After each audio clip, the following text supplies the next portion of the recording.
There are hundreds of thousands of ships at sea right now sailing somewhere, and among them, shipwrecks do happen. Some could be caused by mechanical failures, some by weather conditions, and others by plain old human stupidity. In this video, we'll show you 35 major accidents on the water. Follow us in this fun-filled voyage. Watch till the end of the video. We're starting with a performance of epic proportions by one of the crews at the Kern River event in Bakersfield, California. Even the Flash has got nothing on these drag racers. These aren't boats, no, these are top fuel drag mutants, soaring over the waves at incredible speeds. Sure, the ending might not turn out too well, but you have to have a lot of testosterone to race on liquid explosives. The engine of this beauty is a nitromethane-fueled supercharged V8, and it produces up to 10,000 horsepower. It's the driving force behind this boat's impressive ability to hit 430 kilometers per hour in just 3.5 seconds. Lately, marine life has been in the spirit of competition. Many are competing to see who can destroy their ship more efficiently. Bulkers and Klaipeda going ashore, a container ship running aground in the middle of the Suez Canal, yet there's another ship that goes above and beyond, ramming down any bridge that stands in its path.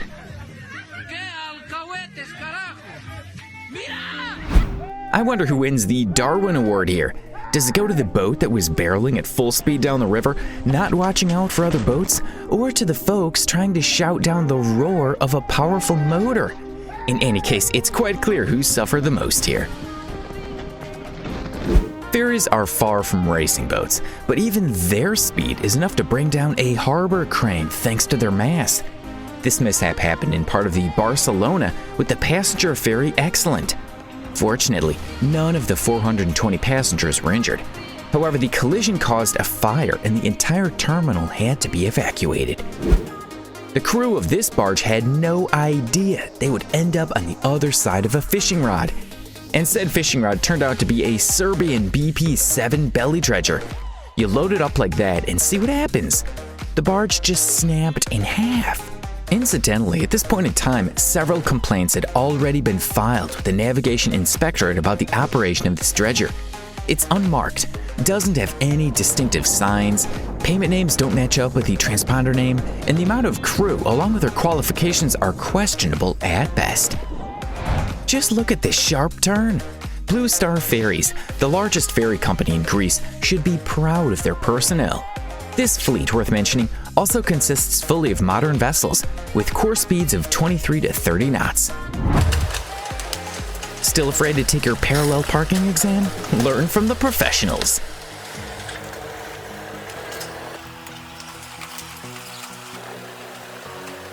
Regattas often come with their own surprises. In this video, the crew had already started relaxed, sailing so smoothly, until they had to sidestep a bit to overtake their rivals. And what's this? The crew of the other boat couldn't handle the wind and lost control. The result was a rather painful collision, a split board and lost time. Surprisingly though, the injured were not only back in the race, but they also made up for time they lost. I wonder, who could have issued a boating license to a blind and deaf captain? There's no other way to explain this situation. Neither the dimensions of the ferry, nor the warning horns, nor the shouts of the passengers had caused this captain to react. Fortunately, the impact was not so catastrophic. She passed like a caravel through the green waves, and just as gracefully, she entered the side of a yacht with her nose. Rafting has long conquered the world, but going down a treacherous mountain river in a speedboat? You guys are either crazy or have never gone face to face with rapids. Oh, looks like that's changed then. Everything was going so well. Oh my God. Remember I talked about this competition among ships? Still don't believe me? Check out this epic belly parking. I think this crew would have gotten first place had it not been for the damage to their fellow competitors. If the last video didn't have any people on shore, this video features a shore jam-packed with people who had come to admire these snow-white liners at the pier in San Diego, California. The Adventure Hornblower, a 49-meter cruise ship, didn't even think of slowing down before sliding into the wharf like a knife into butter. As usual, everything was attributed to a technical error. Okay, that one made sense more or less, but Japanese vessels hardly ever do. Some say they hit whales for research purposes, others say they hit them for commercial purposes. As you know, back in 1986, an international ban on commercial whaling came into force. These two Sea Shepherd ships, the Steve Irwin and Bob Baker, are always on guard. In this case, they attempted to refuel a ship from a tanker, to which the Japanese vessel, the Nishin Maru, rammed and damaged both vessels, with the tanker following soon after. This footage is absolutely incredible. The Kinshing, a Taiwanese ship, collided with the Setsu Maru, a Japanese freighter. A few seconds later, it crashed into the side of the Duryun, a chemical tanker. I guess we've got too many ships in the ocean if these can't even separate into threes. Florida is famous for its super speedboat race in Key West. Every time the audience is in for some kind of action, just look at the drama. The Challenger not only overtook the boat in the lead, he literally sat on top of him. Red Bull doesn't just give you wings, it also makes sailing a contact sport. And what do you expect when you're competing against each other in 155 kilogram boats at almost 75 kilometers per hour? Sometimes boats run away from their owners. You can see how that turned out. This boat may have been the only source of income for its owner, but as it turns out, dogs aren't the only things that need to be looked after when out and about. Someone clearly likes free sailing.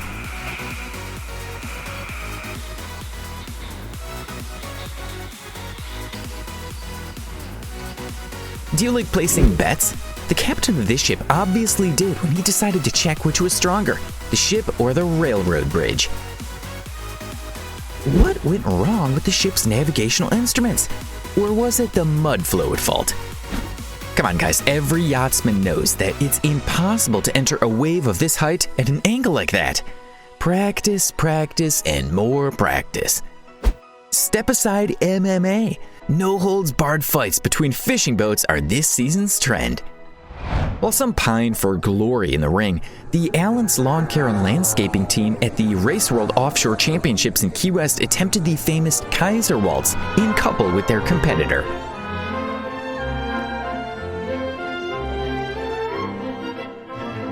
The Bay of Bengal too brings us some epic moments.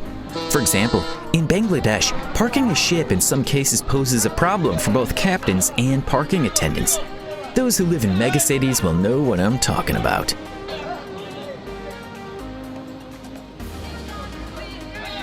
You can hear these awful noises at the dentist's office, but wait for this. This isn't that nightmare. It's just a collision between the Tropic Tide and the Lawrence XXX. Or rather, it was the Roro ship that crashed into the idling cargo ship as it was en route to the pier in Paramaribo from Guyana. Apparently, in the port of Mumbai, cargo handlers are used to show captains docking at the terminal. Otherwise, why would a port worker use his phone to film the daily occurrence of a container ship stopping by? This is confirmed also by the next clip. The Global Faith, a bulk carrier, also docked beautifully in Thiruvananthapuram, India, as did the last container ship. It's not only cargo ships that can harm the marina and the boats moored to them. Just take a look at what this boat owned by the DC police in Georgetown is doing. That's a hell of a rap! And you try to say this wasn't a special operation. By the way, ships in India not only have difficulties with docking, but also with going out on the high seas. Don't they think that if you're having a bad day, it's better to stay at home? The first boat started well, but the second was doomed from the beginning, as its further actions prove.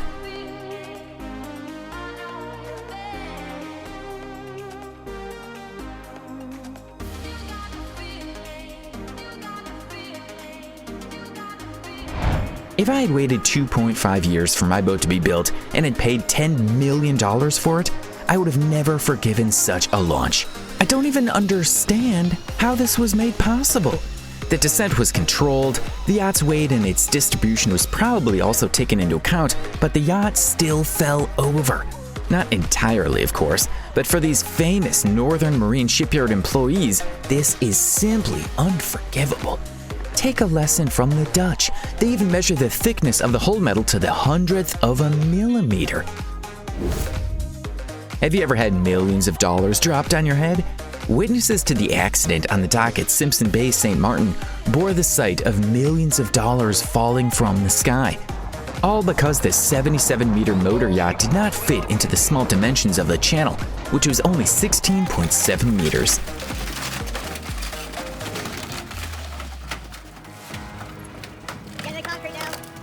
You know, this isn't the first time that something like this has happened here.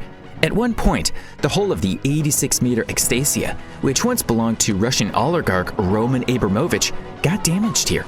Sailing from her berth at the Isla del Sol Marina Yacht Club, the multi-ton Snow White Beauty demolished the control deck of this drawbridge.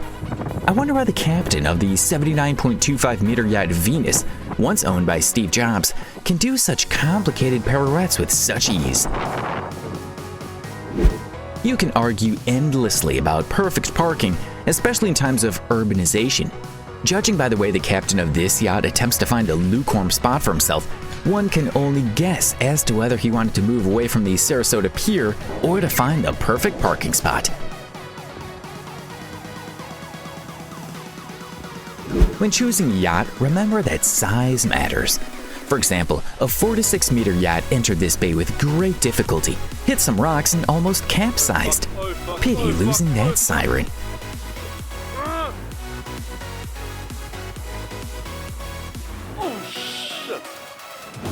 Take to the skies. Some things these drag racers have taken to heart.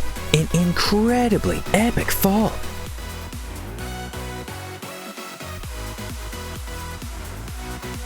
Thankfully, everyone was unharmed. Have you ever witnessed a collision at sea? Share your experiences in the comments. And don't forget to hit that bell icon.